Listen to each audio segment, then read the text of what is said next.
popular mechanism for poverty alleviation, especially for developing countries around the world.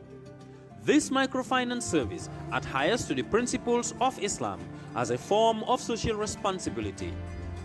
Yona Islamic Microfinance is the Islamic microfinance of choice in the Gambia, trustworthy and reliable. At Yona Islamic Microfinance, we provide savings products, current accounts, financing products in conformity with Islam.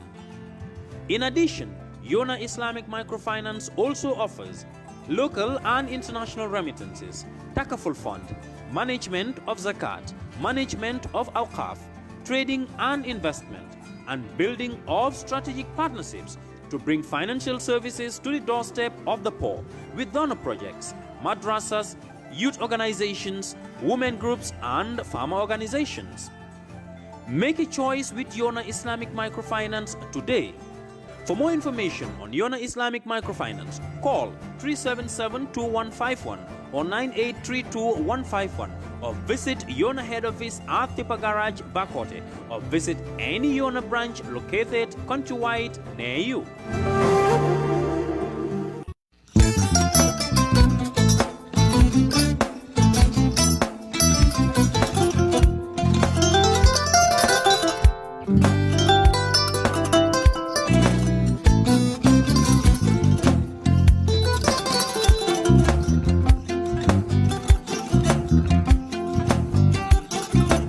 Agada. Mbijan aganya. Albaka. Mbaka important. Yo, nga transfer la sto. Ya transfer la sto. Ha, code nyenji. Okay. Korsa. Nsila ID soto. Ah, sa soto. Sorry. Agada. Mbijan bro. Albaka. Mbaka. Bara Allah service o tariaka. Ah, mbare mo ki janna nun kunu bara tariaka. Ah, janno yona forest de bureau. Gambia tonkon na no mbari ya bere. Ha. Birim koyna fo kato. Bari si kodo kino kato ni fo bolong blabe to. 56 branches mola sota Gambia jam. Ha? Ha. Gambia kono ani Gambia bantala bankol. Nka kono kiya bere to. Kodo sifa fo falindiro fo nyaadi lafta memmen na kodi to poto nin kodi maraw. Jannam number 1 di nyonta. Andum fana nata anoda enterprise sotale. Wolam nyindi ko domorol fana kol fana be firale le dadi man domorol ni fana beteat. Gambia dawda yalo ngam fa kendol sotale je. Ha wo mo yo diat ha. Apelenta baraka ni lafta nyelen kendol e bina. Yalo bukani la ko la baraka ba. Yalo ndel chosano lo. Abaraka.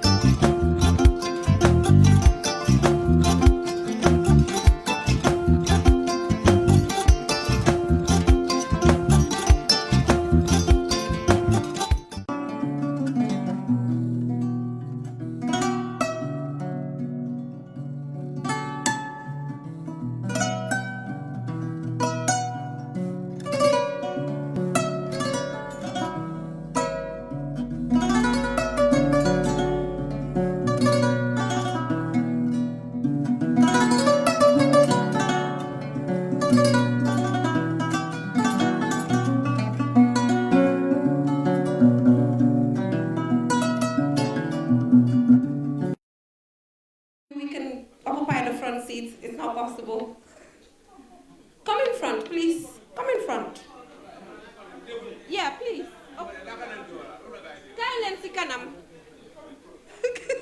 Let's please occupy the front seats, please. You're free to occupy the front seats. Hi, Omar. You guys can come in front.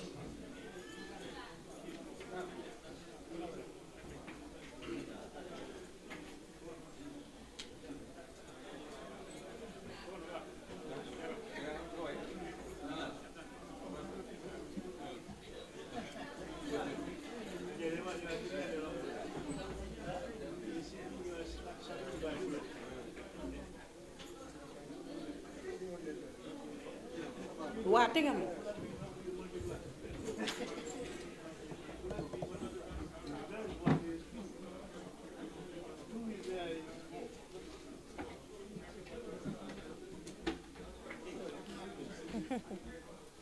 Islamic microfinance is becoming an increasingly popular mechanism for poverty alleviation, especially for developing countries around the world.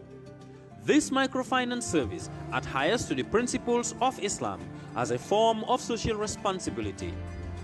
Yona Islamic Microfinance is the Islamic microfinance of choice in the Gambia, trustworthy and reliable. At Yona Islamic Microfinance, we provide savings products, current accounts, financing products in conformity with Islam. In addition, Yona Islamic Microfinance also offers local and international remittances, takaful fund, management of zakat, management of awqaf, trading and investment, and building of strategic partnerships to bring financial services to the doorstep of the poor with donor projects, madrasas, youth organizations, women groups. Joining us back in after the opening ceremony. So I just have a personal plea that I want to make. We all understand the fact that attending 3-day conferences can be really tiring, due to our busy schedules and all. But I just want to say that we would really appreciate it if we see the same faces tomorrow and the day after. Because this social protection is a very big issue, and then it's really, really lengthy. You cannot complete that in a day or two. We need like 3 days. That is why the conference is 3 days. But we all understand what we do sometimes as Gambians, where we come the first day, we don't come the second, and then we cheat and then come the third day. So, yeah, sorry to say, but that is the culture, and I just hope that that is not going to happen with this conference, because we need continuity. We need the same people with the same ideas to continue from here to Wednesday, so that we can all come here and commit after understanding the issues. So moving on, we'll be inviting Mr. Momodou Dibba, who is the National Coordinator of the National Social Protection Secretariat, and he'll be taking us through National Social Protection Policy implementation, the progress as well as the challenges.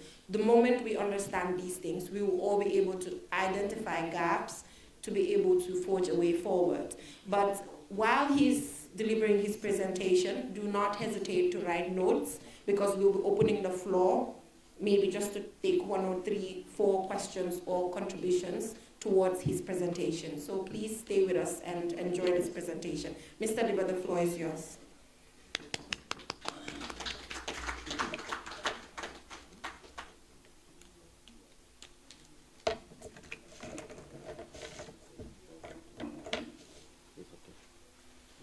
I should see from here. Yeah. All right.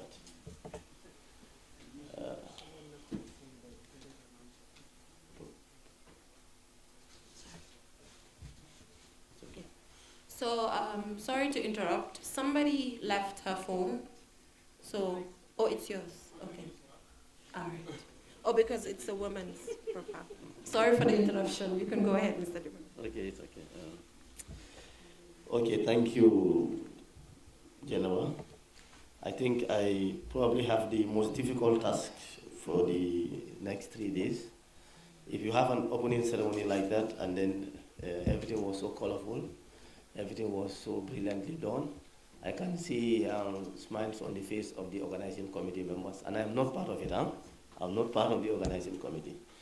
So to be asked to do anything after that is a big challenge, but I will try. So in essence, what I'm going to do is reduce the statements as delivered by the leaders and our development partners, as practitioners on the ground, as the people who work in the ministries, the departments, at the NGO levels, at the regions. We actually now have to look at what was contained in the policy, what has been achieved so far, what were the challenges that we encountered, and then we still have 3 more years of the policy. So basically we see how to solve the remaining issues in the policy that we could not achieve over the next 3 years.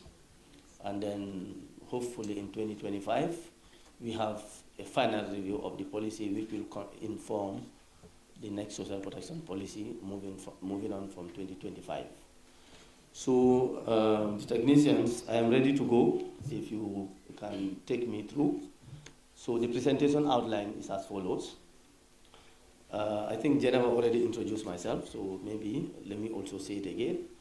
I'm the head of the Social Protection Secretariat, commonly called the National Coordinator. I joined the office, I think, a year ago. Yes, now a year ago. Before then, I was at the Ministry of Finance at the Macroeconomic Policy Unit, and then I was later at the Office of the President as Director of Policy Analysis. And of course, as is typical of Badimukas, I took 1 year off to work in Somalia on an international assignment, and then when I came back home, they told me to take the interesting task of leading the Social Protection Secretariat, which I humbly accept. So what I am going to report here is basically the culmination of work in the different sectors as social protection cuts across sectors, and of course by my colleagues at the National Social Protection Secretariat who were there before I joined. And then of course at this point I mentioned the first coordinator of the Secretariat, which is Mr. Ali Bara, who is now working with the Minister of Finance. So we'll take through the introduction, the policy priority areas, the goals of the policy, implementation areas, achievements and challenges. So let me see, as far as the introduction to the presentation is concerned, the background of the social protection policy was that in 2013-14, I think through the generous support of UNICEF, there was an assessment done of the entire sector. And basically the findings of this assessment feed into the policy. So if you go to the policy priority areas, they were anchored on the findings of a report which looked at, which did an entire assessment of the social protection sector. And some of the areas that were found to be highly in deficit basically comprise the policy priority areas. And that is the background. Now, so I'm struggling to see. Okay, the NSPS. So maybe, am I allowed, moderator, to push my desk? Yeah. Yes, thank you. No, let me push. No, okay, no, let me use this one. This one is much more comfortable. Okay, the NSPS premise on several issues. Basically, the NSPS is addressing, as the Vice President mentioned in his statement, the policy priority 5, which was that after the assessment, it was discovered that there is no coordination in the social assistance sector. There was duplication. As a result, there were wastages. So the policy, or the people interviewed at the time, said that the government's role, it is to provide the leadership and direction in the policy. So that's why policy priority 5 says to provide leadership and direction. And that's one of the reasons it's positioned at the Office of the Vice President, which coordinates government on behalf of the President. So the NSPS is premised on the fact that there was duplication and no coordination in the sector. So the policy called for the establishment of an institution to help the steering committee to do that coordination on a day-to-day basis. So that's exactly what I stated, duplication and implementation of efforts. Coverage was also low at the time, and even now I can say coverage could be improved. And as highlighted in the minister's, thank you for that. As highlighted in the Minister of Finance statement and the Vice President's statement, we are more of project finance and social assistance. And as a result, coverage remains low. So one of the priorities is to see how to increase coverage, and that's also why we have financing as a major issue, and that's why it's the topic today. Now, talking about financing, at the moment, key development partners are leading the way in terms of financing social protection. Of course, the European Union, the World Bank, the UN system, the international NGOs, they all contribute in one way or the other in implementing social protection programs. As the Minister of Finance also alluded to, the government through various ministries and departments and agencies also implement programs. I mean, examples of which is the school feeding program is done part by WFP and also part by government. Government also provides, school improvement grants. Basically, improving access is considered social protection. Basic health, access to basic health facilities is also considered social protection. But financing right now is unpredictable. And as alluded to by both the Vice President and the Minister, in order to chart a way forward, you need a predictable way of financing. You need a predictable way of financing to say, coverage, for example, will be increased on an annual basis by X amount, and then government or the partners work towards achieving that objective. So in that way, it could be sustainable and it could also be predictable. But it goes without saying that financing remains a challenge, and it is why the main topic of the next 3 days will be how to increase financing. Next slide. Okay, so those are the goals of the policy. I can just quickly go through. Establish and strengthen the policy leadership, coordination, and implementation mechanism. As I said earlier on, that is one of the reasons the Secretariat is established under the office of the Vice President. Address gaps in coverage and aligning social protection programs more effectively. At this point, it is always crucial to mention our social registry, which basically should serve as a single entry point. Now, if we have 20 social protection programs in the country, the ideal goal is for them to use the social registry to the extent it is possible. So once you are able to reduce duplication, let's say 3 agencies all go to help 1 person. So you spread that with the opportunity that the social registry can tell you who helped who and in which region. So you can actually increase your coverage. Instead of everyone going to 1 village, they can go to 3 villages. So at the program level, the social registry helps us a lot in terms of expanding the coverage, basically by being very effective and efficient with the resources we have. It should also provide guidance to increase the coordination, systematization, and monitoring of intervention. I think it was the Vice President who mentioned about the fact that we now have a compendium of indicators. The social assistance sector is there. So basically everyone does what you feel like at your little corner. So there is no overarching monitoring framework to see whether we are moving in the same direction or not, or at least whether we are moving in the direction of the policy. Now, with the establishment of the M&E framework, the sectors, each thematic area had sector participants develop the indicators of progress in that sector. So that should also happen. That's a policy goal, and that's one of the major achievements. Now, in the next 3-4 years, we can always refer sectors in each priority area to say, this is what the high-level indicator said you should achieve, and this is where you are. Before this year, it was not there.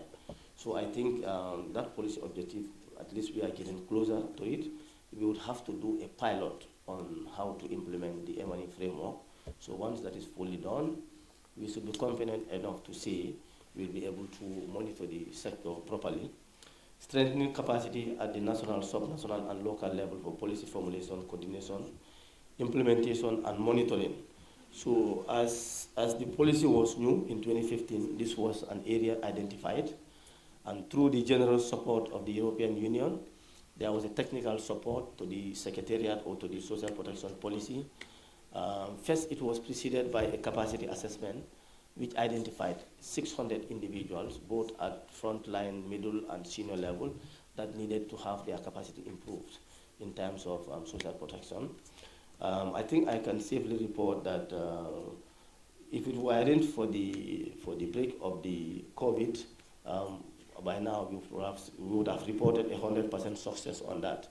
But with the advent of COVID, the trainings were a bit scaled down, but still the support from the EU implemented through the Consensante was able to train at least 300 of the 600 identified in the capacity assessment. We are hoping, I think my colleague Evangelina is here, that the next programming will be able to pick up from where we stop and then address the challenges that came as a result of COVID. Of course, create fiscal space for the sustainable financing of social protection. It is one of the reasons I said to the Minister of Finance yesterday night, everybody can be absent, but you cannot be absent. And that is why he came, and then he gave government's commitment in different sectors. And also he gave the direction in terms of what government is thinking in terms of financing social protection, which is to mainstream it in the government budget. And I think the collaboration of the EU in 2024 and 2025 is going to be a defining moment. Now, what we are doing there in partnership with the Department of Social Welfare, my good friends Jankoba is here, is to say that we have to use government systems to deliver social protection. That way we can keep the cost of operation low and then we can reach more people. Now with the generous collaboration of the European Union, the government have agreed to expand the family strengthening program, which of course you had the EU delegation mentioned, the Minister of Finance and the Vice President. So basically, it's going to be a pilot. The program is already there. It's currently serving 150 people annually. It's going to be scaled up to 2,000 or to 3,000. And then for 2 years, we'll see what the impact is. If it's successful, it should be scaled up. So in the next 5-10 years, like say 2030, the fiscal space should be created to make sure that we have more than 200,000, 300,000 on government finance social assistance program implemented through the budget. So the necessary fiscal space creation will be part of the discussion. And as Minister said, should we do more of expenditure rationalization or earmarking of funds? And at this juncture, let me use a bit of my background from the Minister of Finance to explain what the Minister meant by the two. Now, if you do expenditure rationalization, basically you are saying I have enough money, it's just that I'm not managing it well. So if I manage it well, instead of 5, I can get to 20 people. But if you do earmarking of funds, is to say, okay, oh, my people from GRA are here. Yes, so I can see the Director of Technical Service from GRA. It's to say, let's introduce a tax called social protection tax. And all revenues accrued to this social protection tax will be geared towards financing of social protection. Which one is more effective? That is left for the convergence to address. But these are 2 key steps that we should take if we want to create fiscal space for social protection. We either earmark a fund or we check expenditure rationalization. We go into the budget and look at expenditures that we think are less important to social protection and channel the funds to social protection. So it is not a question I can answer. Of course, if we could answer it, we will not have this conference to brainstorm over it.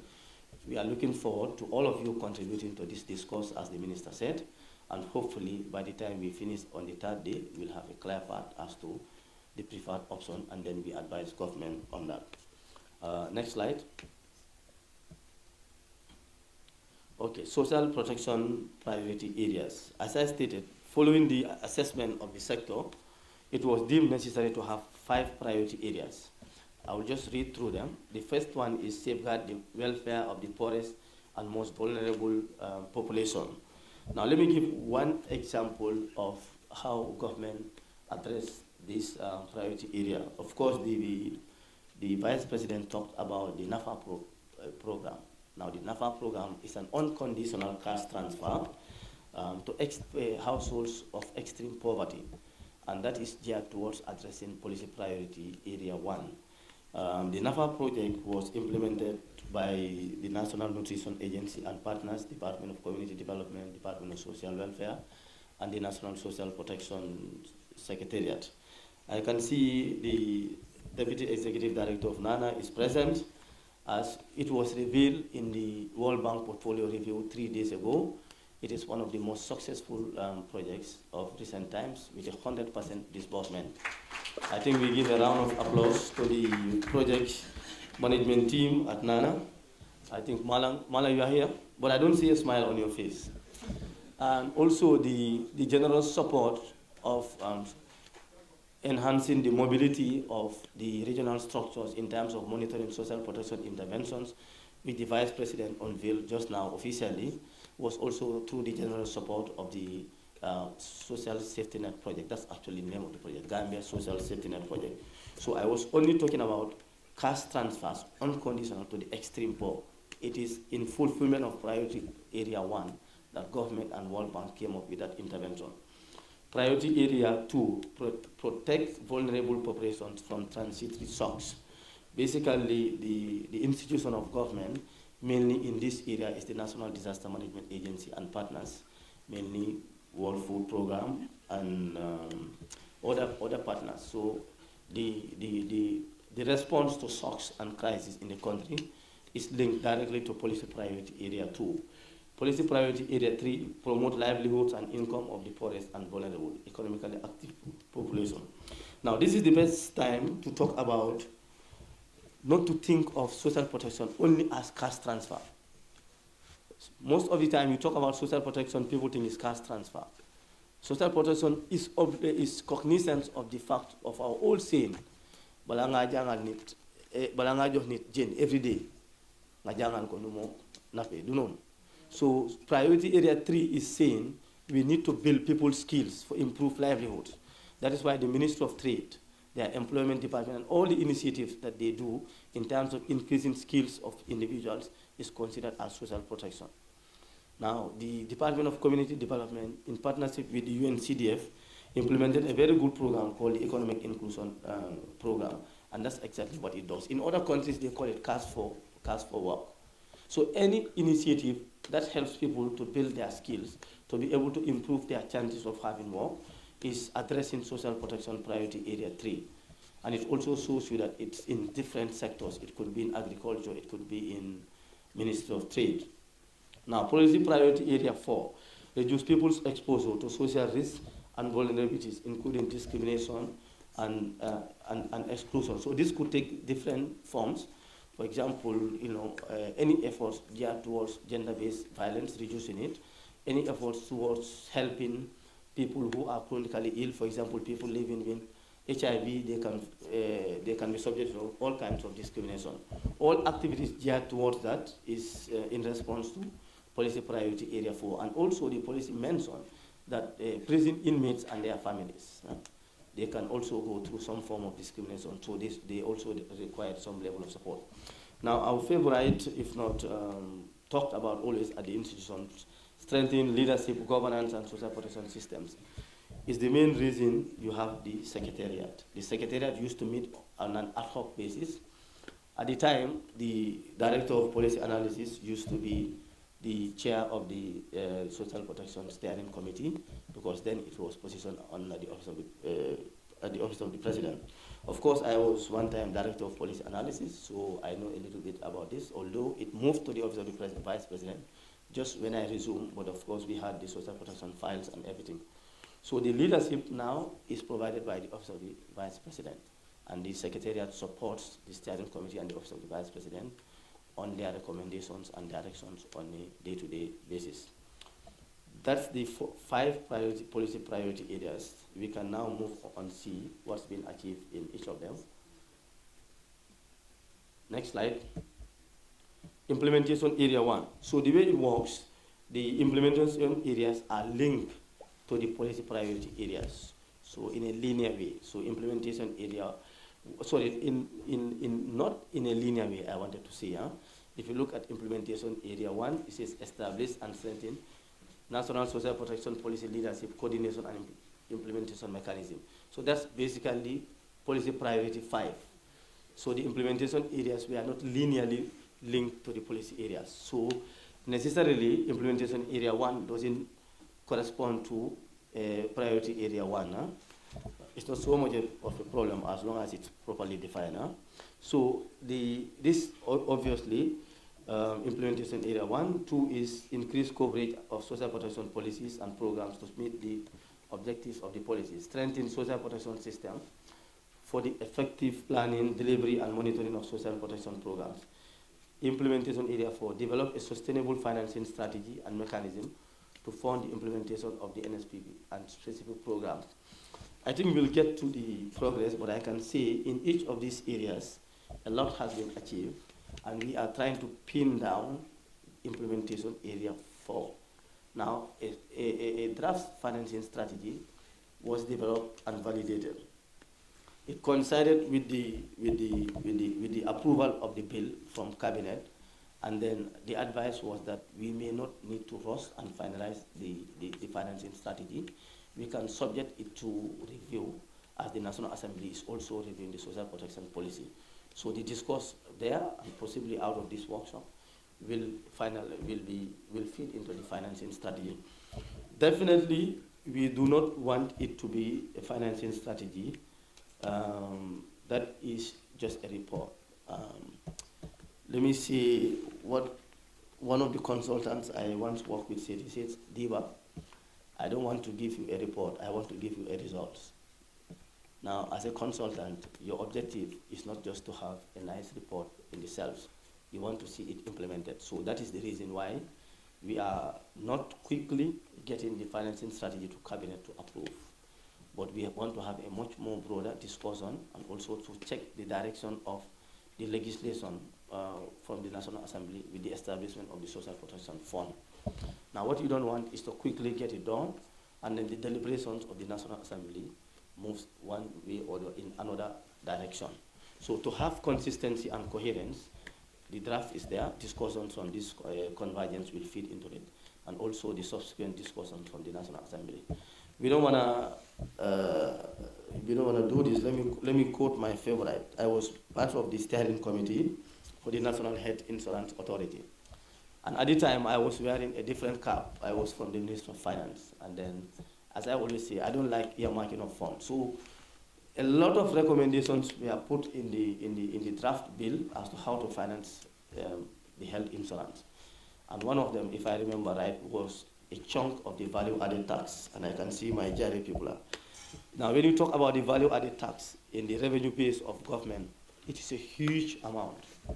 So if you earmark part of that to finance any activity, practically, I am saying it is not going to happen because it is so sensitive and it's one of the major boxes. So we don't want to have. So the Health Insurance Authority is established. But most of the revenue lines that they highlighted in terms of financing the health insurance, it's difficult to actually access it. So its implementation is becoming a challenge. So we are hoping to learn from that and not rush in terms of what to identify to be financing for social protection. So that, as the consultant said, we are not giving the country a report, but we are giving them a result. Next slide. So achievements registered so far, and I also must say that in the interest of time, these achievements are a little bit at a very high level, so we do not go into little things. Now, establishment of the National Leadership and Coordination Mechanism, which is basically, we are seeing the NSPSC revitalized now.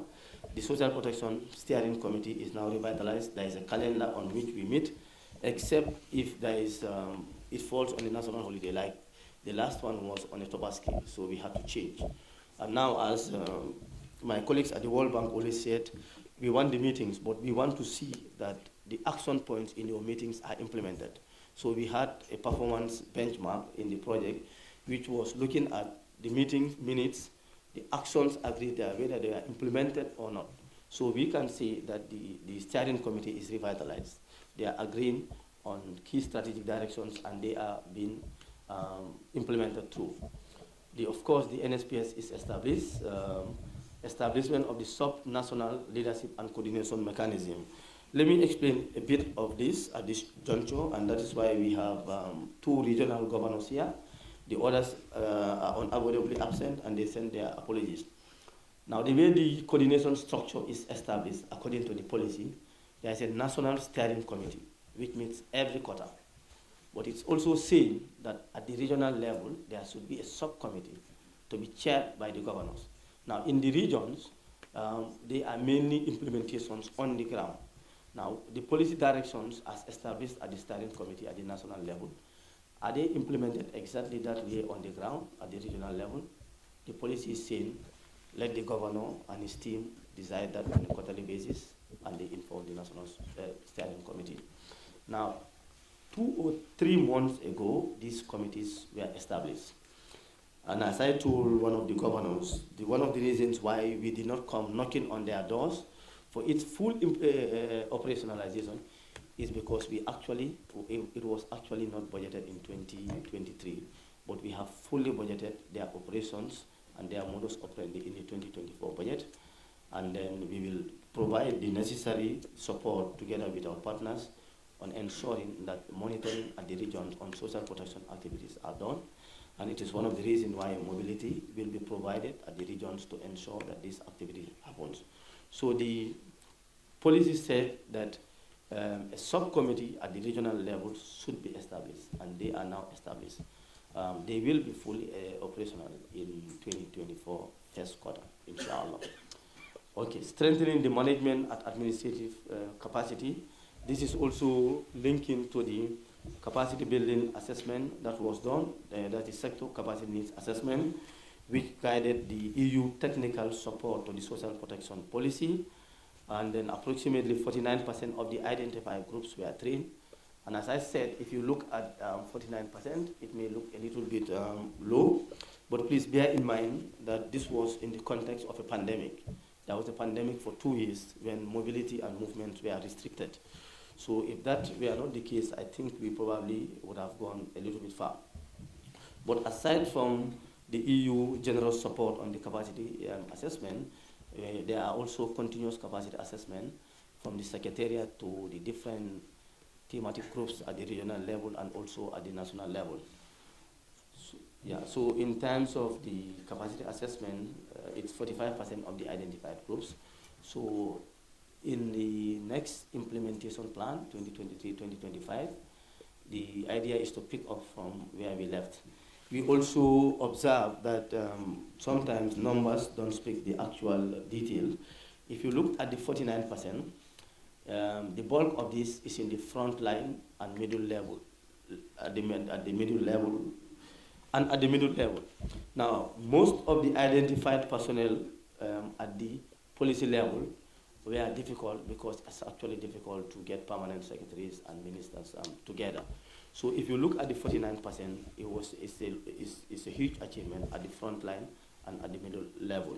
So the next cooperation plan, Evangelina, I hope, will find a mechanism to find a working solution, a workable solution to get the permanent secretaries, myself and others at the policy level to get trained using this. Let's go to implementation area 2.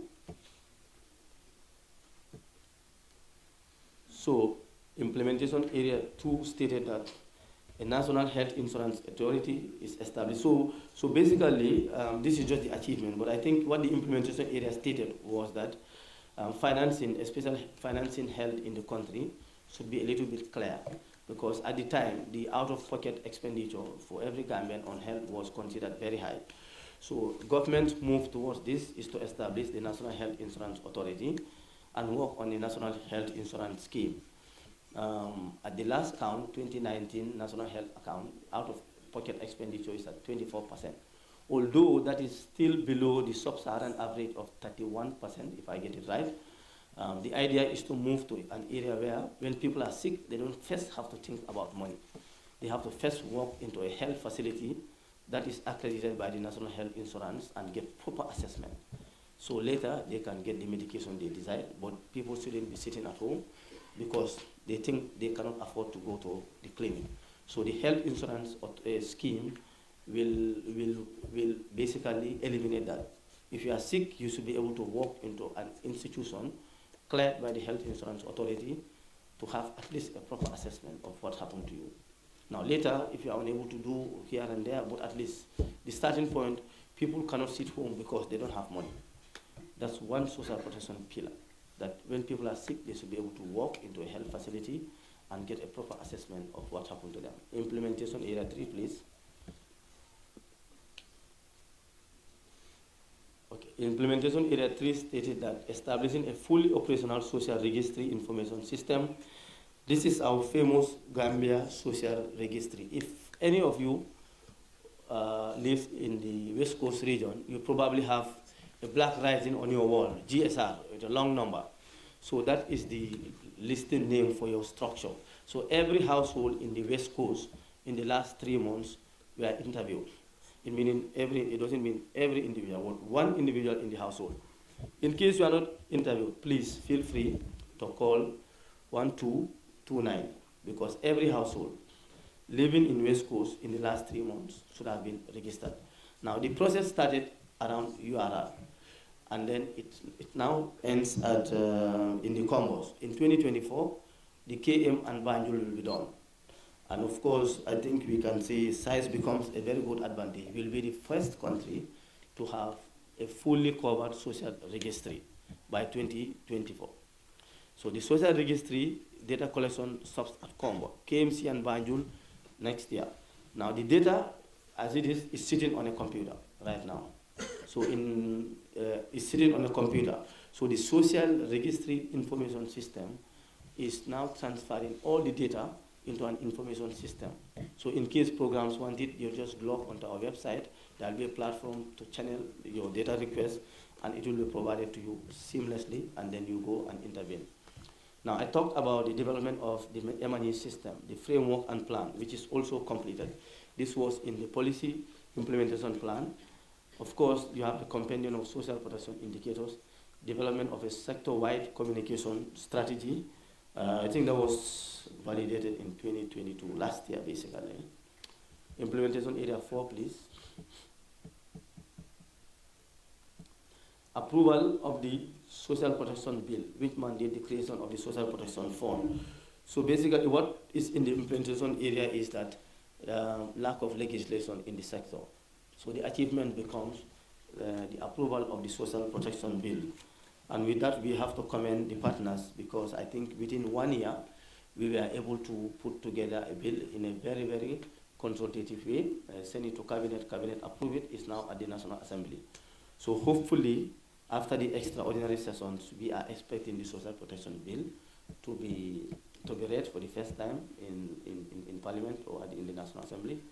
A sustainable financing strategy for SP developed. As I said, no hurry.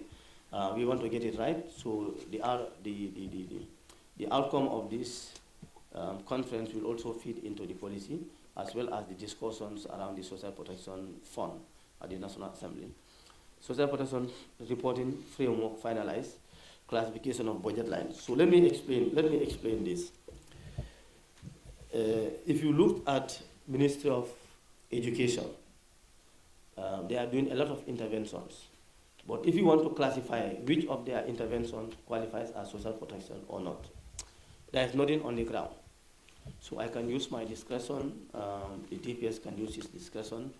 So we embark on an exercise to say, no, we need to have a unified definition anchored on the policy.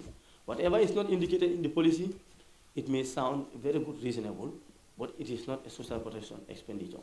So we went through the government budget line by line, for the past 1 year.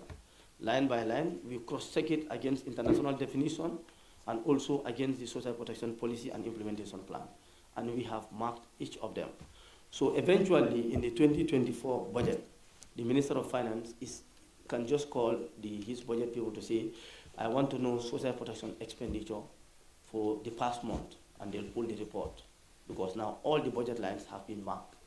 So with that, we see a very big thank you to the Social Protection Financing Subcommittee, all the planners in the different ministries and departments and agencies, and special thanks to the Accountant General's Department, who are working at the back end of the budget, which is the IFMIS platform, to do all the coding and mark all the social protection lines.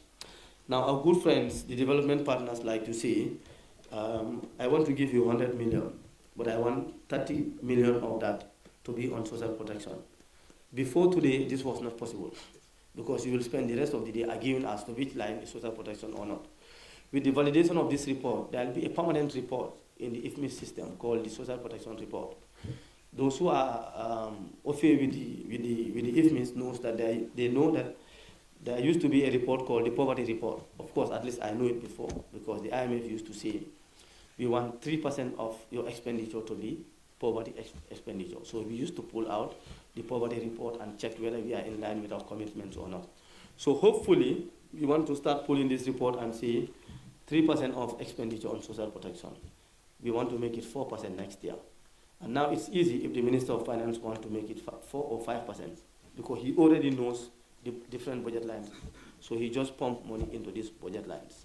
Makes life a little bit easier for all of us. But until now, when we have to report to the ILO on social protection financing each year, we attempt to give different values, because everyone seems to define it in your own way. So essentially, this exercise gives us a unified description of social protection expenditure, which can be used by any government officers, and the numbers will now not contradict each other. So we are currently even working with the International Labour Organization, the ILO, on submitting our social protection expenditures in the country.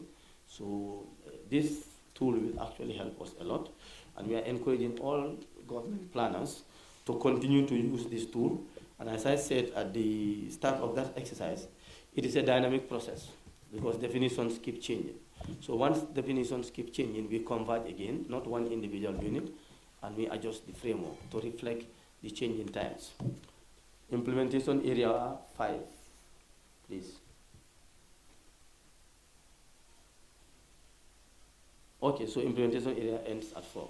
Now the challenges: limited funding to social protection schemes and services. You know, myself and the Minister of Finance had I would not call it a little argument, but let me see, intellectual discourse on whether fuel subsidy is social protection or not. And if you take note, in his speech, he says, although it's a generalized subsidy for everyone else, it goes a long way to helping the poor. Now, why? Because we have not agreed as a country exactly all these budget lines. That's the prior activity that we did. So today, if we have done that, it would have been quite easy to say these are the social protection budget lines. But this challenge, in a way, is 90% resolved.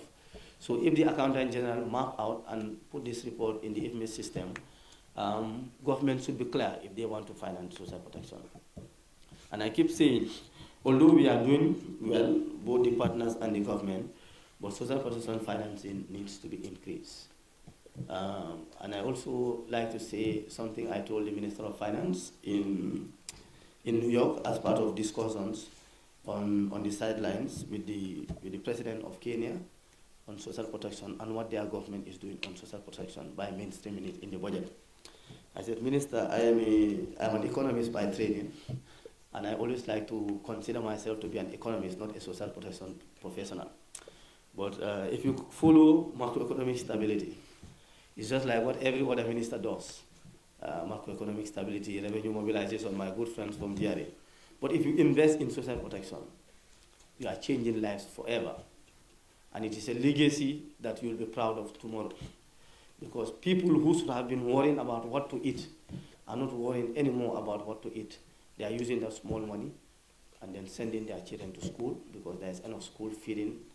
They know that their children can stay in a comfortable environment.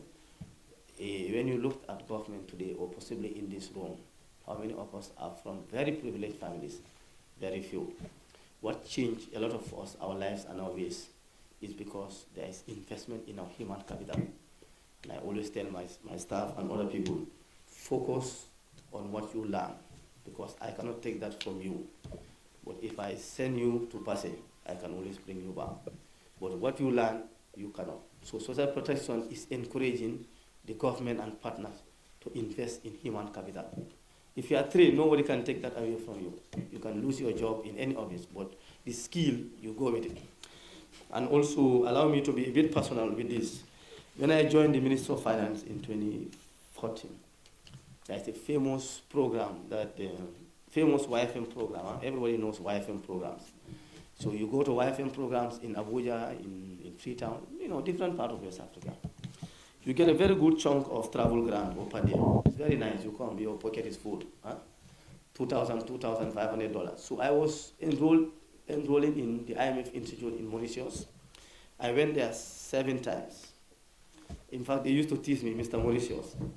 But in Mauritius, they pay you only £500, and people say, oh, Dibba, you don't know what you are doing. Then I went to the IMF Institute in Washington 2 or 3 times. So I used to tell one of my juniors, if you are supposed to do something, know how to do it. Even if the system is not allowing you to do it, one day you will use it.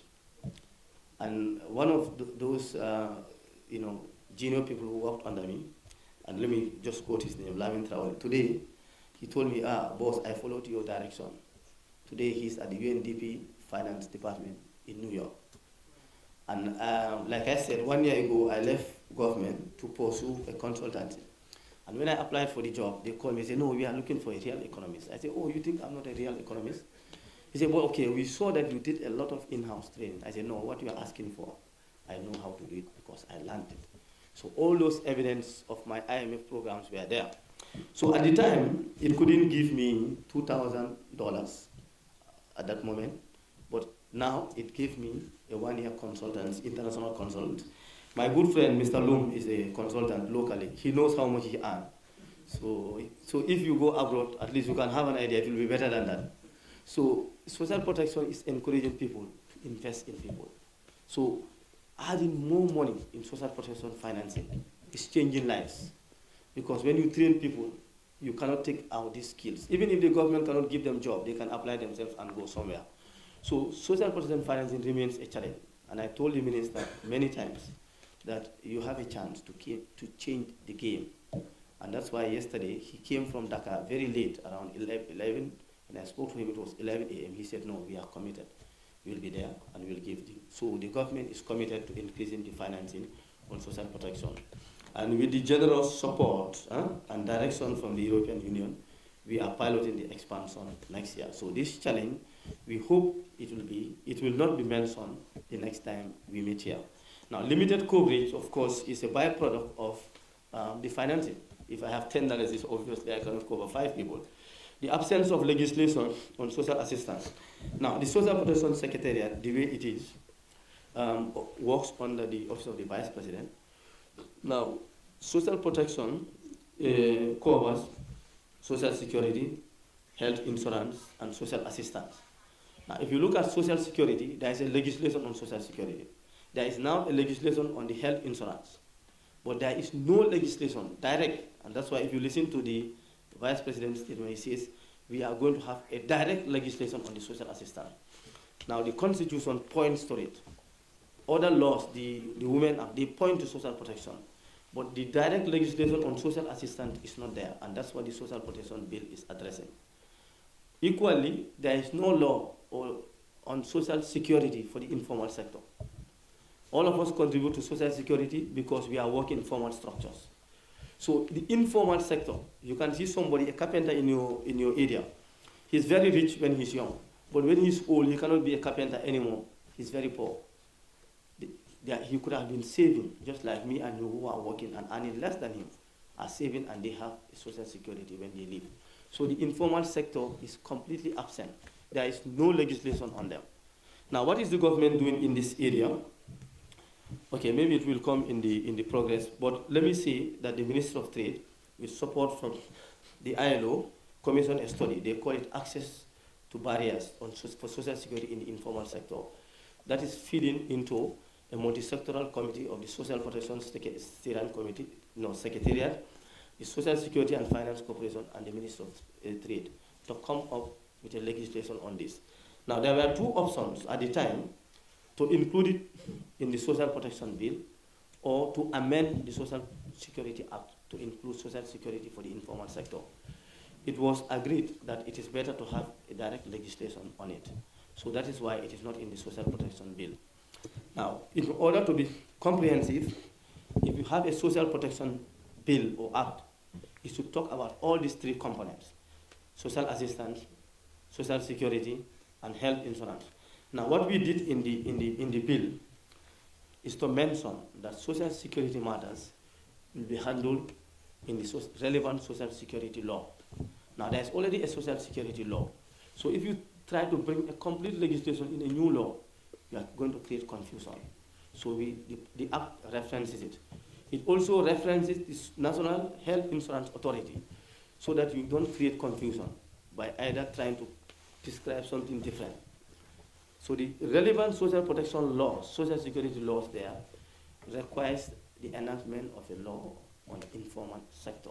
There are people, carpenters and others, who are earning a lot, but they are not saving. What becomes of them when they are old?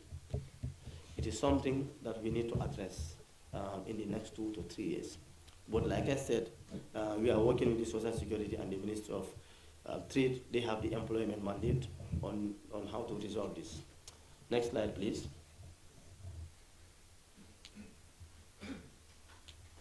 Oh, it's finished. Thank you. So I think it was good I was reporting progress along the line. All right, questions are welcome, and then we will be happy to clarify. Also, let me do a disclaimer. I'm not running away from responsibility, but any members of the social assistance sector can answer the questions. So we are just coordinating. The implementing partners are all over the place. So if I cannot answer any question, I'll be happy to call Mala, I'll be happy to call Jacoba and others to step in. And of course, the Office of the Vice President always here to give us the center we need. DPSCC, thank you. Yeah, so it does not have to be just questions. If you have comments as well, they're highly welcome in relation to the presentation or just the opening ceremony altogether. I'm not sure. Oh, okay. This is working.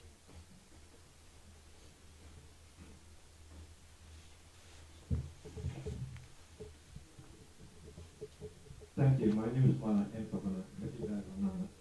I would like to thank Dibba and the team for a well-organized conference. In Dibba's presentation, he mentioned about the issue of establishing subcommittees at the regional level. It's not a question, but I have food for thought. Because all the regions have the regional technical advisory committee chaired by the government. If you have to establish similar structure in the region, what will be the relationship between the TAC and that new structure? Perhaps it could be a way of strengthening the TAC to take care of what is in the stage in the upcoming so that there can be that connection between the two. Otherwise, the same people who are in the TAC, maybe only the same people who are also going to be in the other community. So that should be something that we need to check. The other thing is about the issue of feedback loop. How those feedback from the other committee get into the national study committee and decided. So that should be something that should be looked at. Thank you so much for the compliment on the NAPA, the largest cast of labor in the country. That was really something that takes place. So what do we do, moderator? Do I respond or allow questions? Yeah, so we'll just take as much as we can and then you respond. So I need to have a notepad about the question before I forget. Okay. Okay, take other questions.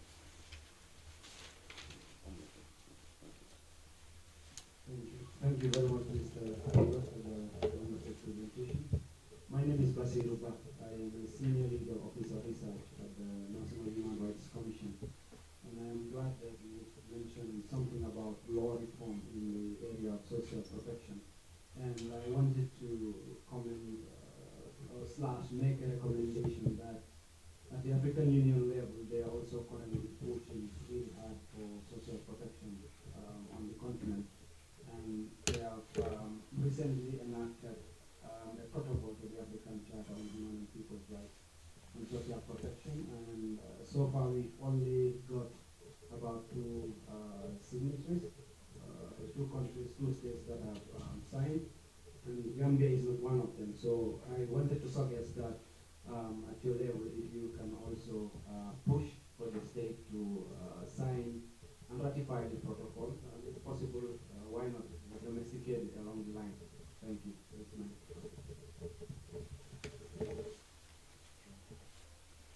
All right, good afternoon. My name is Hamad Bak from the National Secretariat. I have a question and a concern. The question is where in this document or in other documents of the social protection issue, people living with HIV covered? Yes, that's the question. And the other concern is the social ministry. Information is personal. We need protection when we give our information. Somebody came to my house, interviewed me with a lot of information. How protected is that information? Thank you.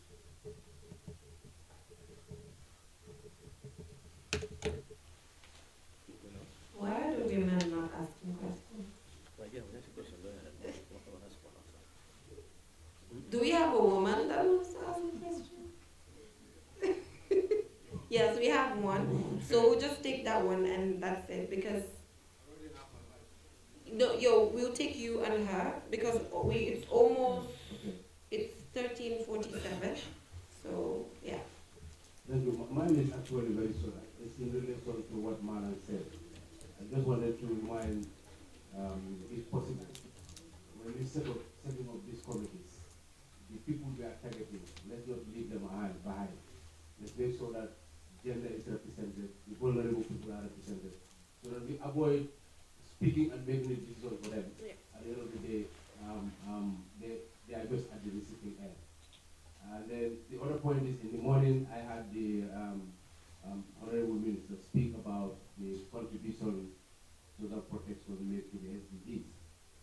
one fundamental SDG, whether it's by arrow, which I didn't hear, that's SDG 2, because he talked about 3, 1, 3, and 4. And I think 2 is fundamental, because in your speech you said so. If you have food, then the little money you have, you can think of other things. So food is very important in the world. Thanks.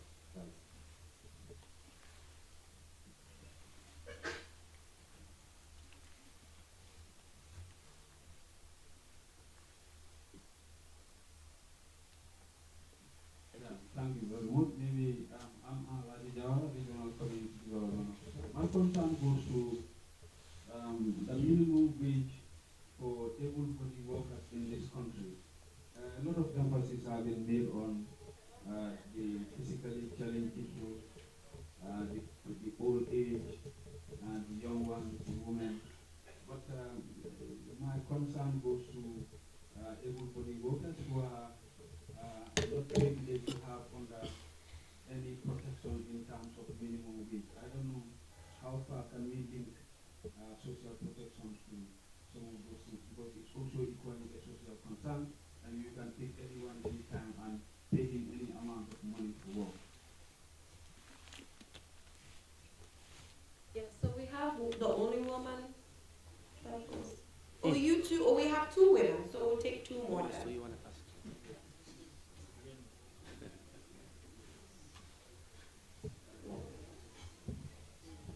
Thank you very much.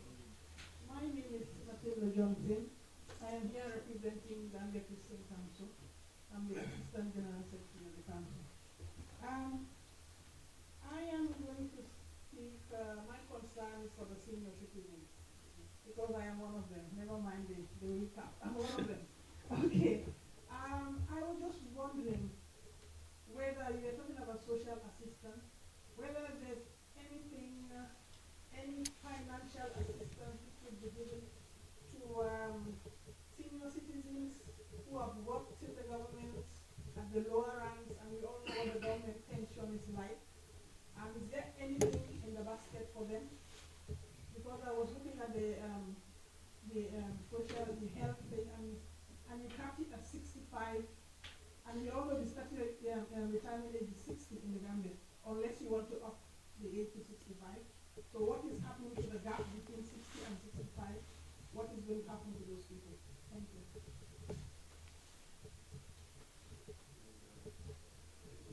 Yeah.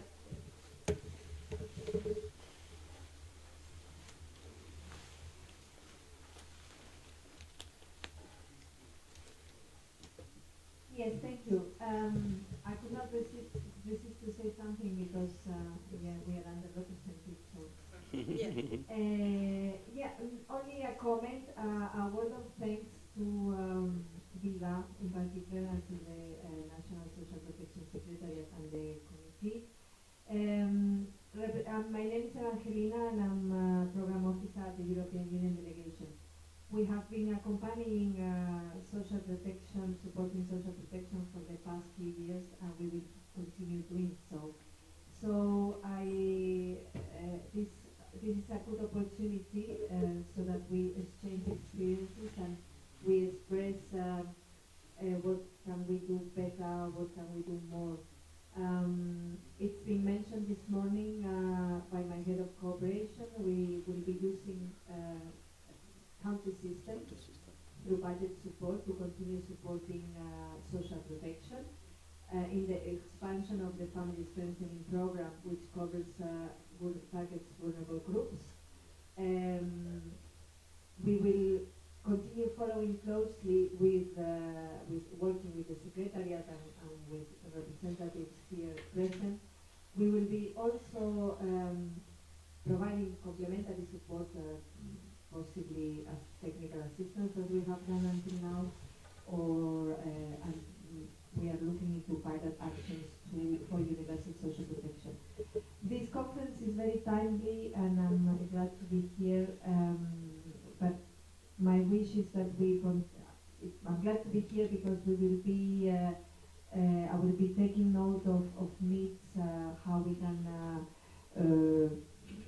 provide this targeted technical assistance or other kind of support, and also I wish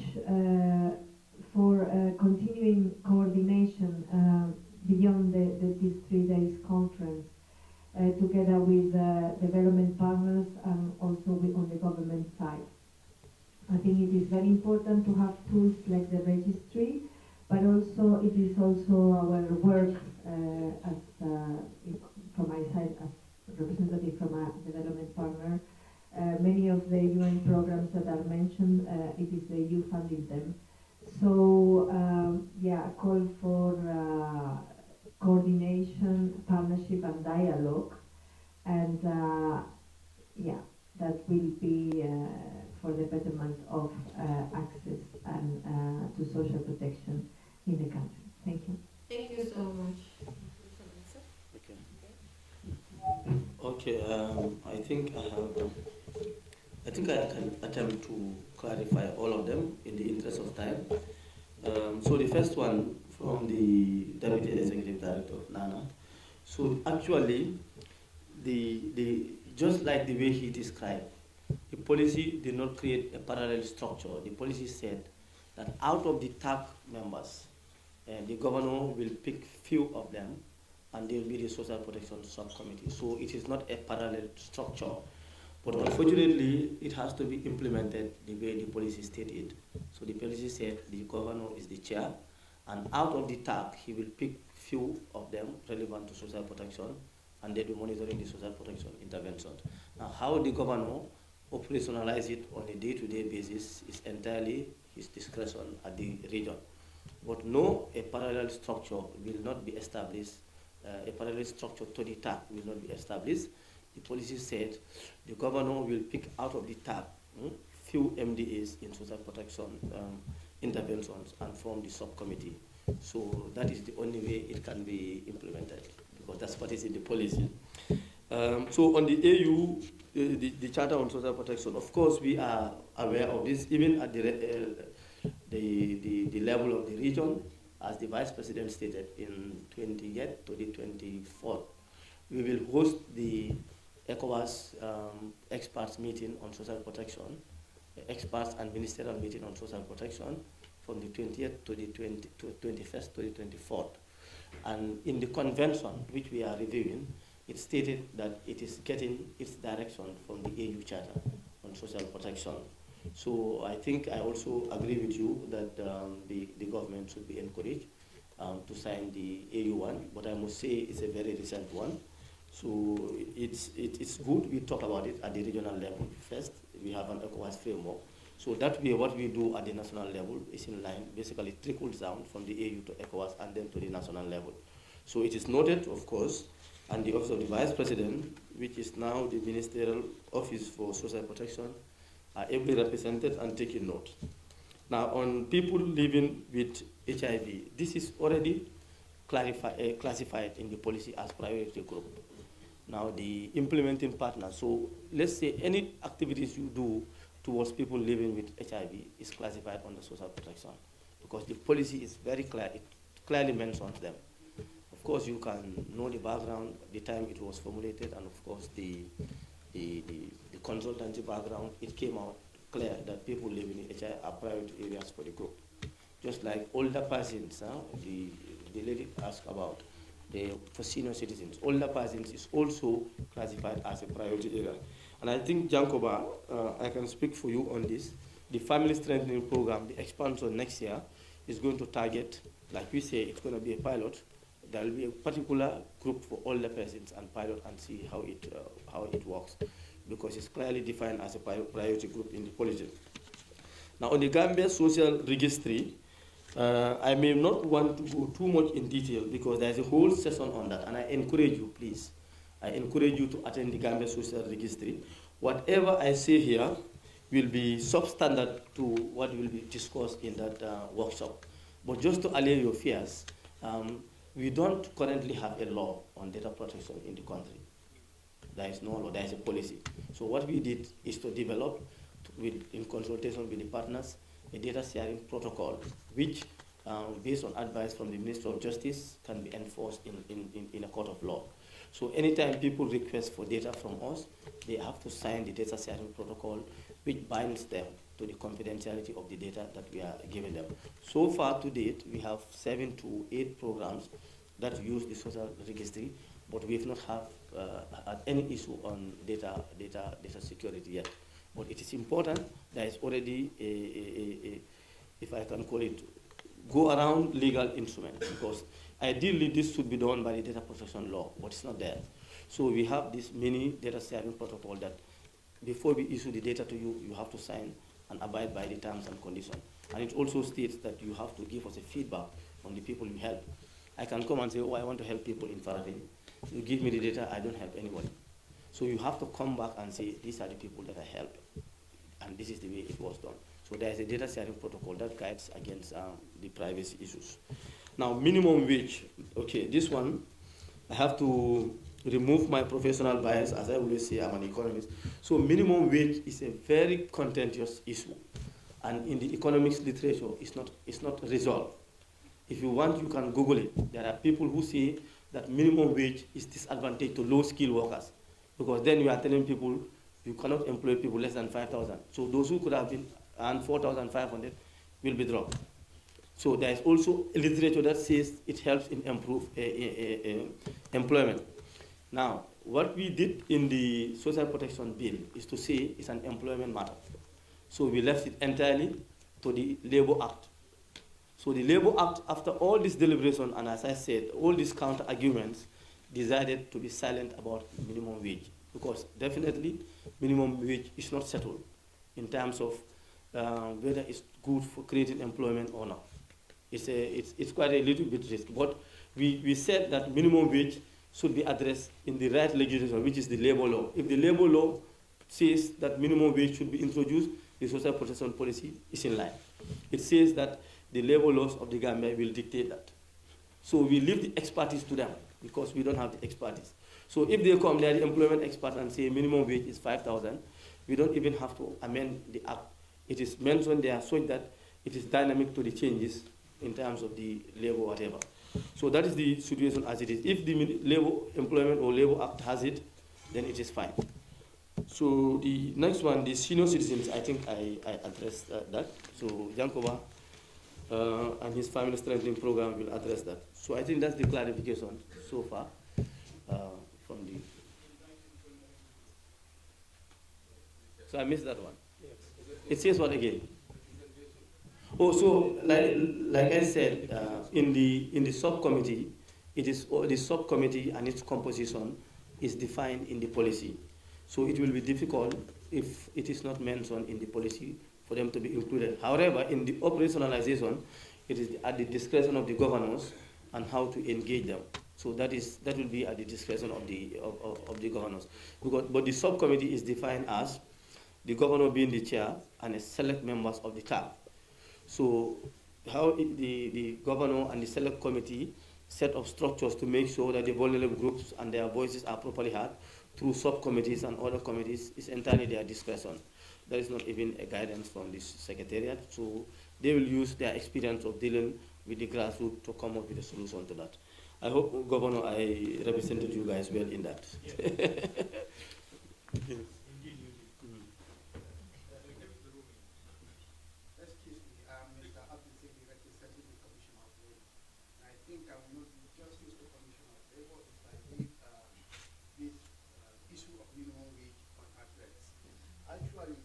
Indicated in the Labor Act, but it's not clearly indicated that minimum wage is this and this is how it should be determined. The minimum wage is the institution that should determine minimum wage, and that's GIC Joint Industrial Council Agreement. This council should sit and determine the minimum wage. Labor will participate or government will participate. It's tripartite, because all the tripartite constituencies should participate. But the government participation is like we are there as observers and advisors. But it's the employer and employee that will bargain and agree. Once they agree, send it to the minister. If minister is satisfied, then we'll gazette it. But if it's not gazetted, the minister has right to send it back to Commission of Labor and engage GIC again to revisit their agreement. But if they agree on the same agreement and send it to the minister, to the commissioner, then the minister should gazette it. But this is what we don't have yet, because the GIC, since they met, they were not able to agree. And if they cannot agree, we cannot determine the minimum wages as a department. Thank you. Thank you very much, Mr. Dibba. I think your rapporteur wants to call your mind. Yeah, can we do this in an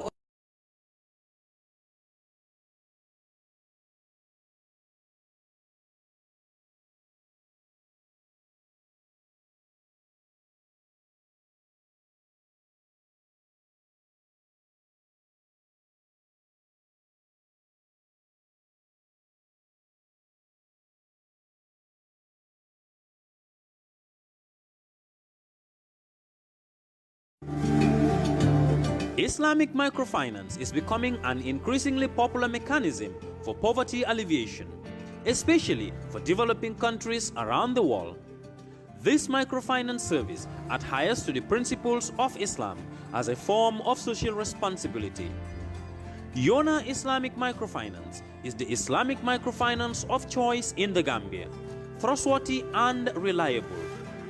At Yona Islamic Microfinance, we provide savings products, current accounts, financing products in conformity with Islam.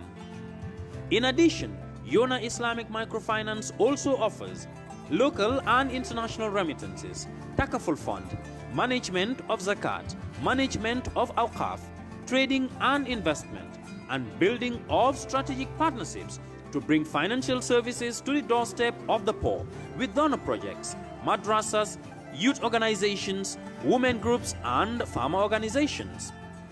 Make a choice with Yona Islamic Microfinance today. For more information on Yona Islamic Microfinance, call 377-2151 or 9832-151 or visit Yona head office at Dibba Garage, Bakote, or visit any Yona branch located countrywide near you.